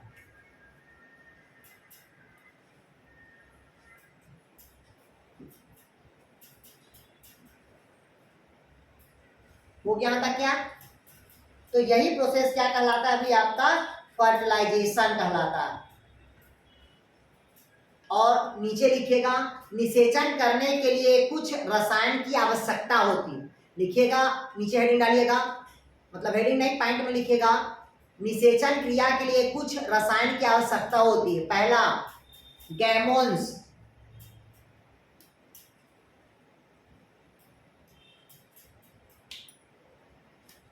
क्या कहते हैं भाई, निषेचन के लिए किसकी आवश्यकता होती है, गैमोन्स की आवश्यकता होती है। और गैमोन्स कहाँ पाया जाता है, तो शुक्राणु और अंडाणु दोनों में पाया जाता है। इस कारण इसका नाम अलग अलग है। जैसे फीमेल है तो फीमेल में क्या होगा, गैमनोन्स होगा। क्या होगा, फीमेल है तो गायनोगैमिनेंस, और मेल है तो एंड्रोगैमोन्स। मेल है क्या होगा, एंड्रोगैमोन्स। ये याद रखना आपको, ये याद रखना इन दोनों को। अगर पूछा निषेचन के लिए कौन सा एंजाइम की आवश्यकता होती है, तो गैमोन्स की, और गैमोन्स दोनों में मिलेगा। अगर फीमेल है तो गायनोगैमेंस, और मेल है तो एंड्रोगैमेंस। इन्हीं दोनों के कारण क्या होता है, निषेचन की क्रिया में भाग लेगा। अगर ये दोनों नहीं रहेंगे तो निषेचन की क्रिया नहीं होगा। वो यहाँ तक क्या। अब यहाँ पास कहता है एंड्रोगैमेंस दो प्रकार के होता है, एंड्रोगैमेंट फर्स्ट और एंड्रोगैमेंट सेकेंड। ठीक, लिखिएगा, एंड्रोगैमेंट्स कितने प्रकार का होगा, दो प्रकार की। एंड्रोगैमेंट्स कितने प्रकार का होगा, दो प्रकार के। पहला होता है एंड्रोगैमेंट फर्स्ट, और दूसरा होता है एंड्रोगैमेंट सेकेंड। तो समझिएगा, एंड्रोगैमेंट जो फर्स्ट होगा ये शुक्राणु की सक्रियता को संरक्षित करता है, मतलब स्पर्म को क्या करता है, ये मोटिलिटी प्रदान करेगा। क्या प्रदान करेगा, मोटिलिटी, सक्रियता प्रदान करता है। जबकि दूसरा एंड्रोजेंस होता है, वो लिखिए आप, वेटेलाइन मेम्ब्रेन को घोलने का काम करता है। वेटेलाइन मेम्ब्रेन को छेदने का काम करता है या घोलने का।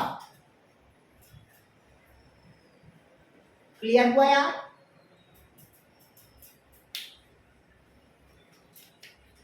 तो यहाँ तक के एंड्रोगैमेंट्स कितने प्रकार का होगा, दो। पहला एंड्रोगैमेंट फर्स्ट और एंड्रोगैमेंट सेकेंड। एंड्रोगैमेंट फर्स्ट क्या काम करता है, शुक्राणु के मोटिलिटी के लिए होगा। दूसरा क्या है, एंड्रोगैमेंट सेकेंड, जो कौन से मेम्ब्रेन को भेजता है, फीमेल के ओवम के वेटेलाइन मेम्ब्रेन को क्या करता है, छेदने का कार्य करता है। उसी प्रकार से लिखिएगा, जो गायनोगैमेंस होता है ये भी दो प्रकार के होता है। लिखिएगा, गायनोगैमेंस भी दो प्रकार के होता है। कितने प्रकार का होगा भाई, गायनोगैमेंस भी दो प्रकार के होगा। लिखिएगा भाई, गायनोगैमेंस भी कितने प्रकार का होगा, दो प्रकार के। कितने प्रकार के होगा, दो प्रकार से। लिखिएगा, पहला गायनोगैमेंस फर्स्ट और गायनोगैमेंस क्या होगा, सेकेंड। ये काम का लिखिएगा।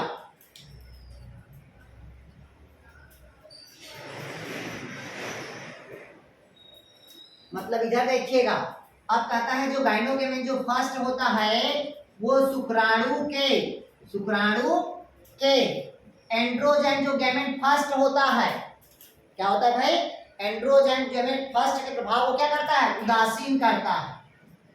देखिएगा इसके प्रभाव को क्या करता है? उदासीन करता है, मतलब निष्क्रिय कर देता है, जिसके कारण शुक्राणु की सक्रियता क्या हो जाती है? बढ़ जाती है। जिसके कारण क्या होता है? शुक्राणु की सक्रियता क्या हो जाती है? बढ़ जाती है। क्लियर हुआ? दूसरा लिखिएगा क्या होता है भाई? गाइनोगैमेन सेकेंड,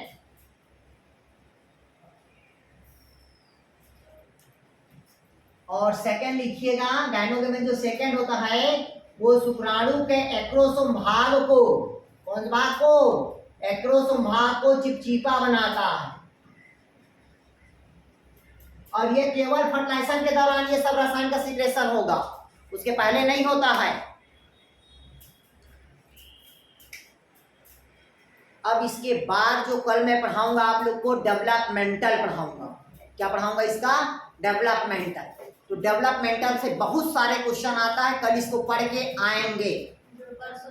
ठीक, हाँ, मतलब जब भी आएंगे इसको अच्छे से पढ़ के आप लोग आएंगे भाई। ठीक है।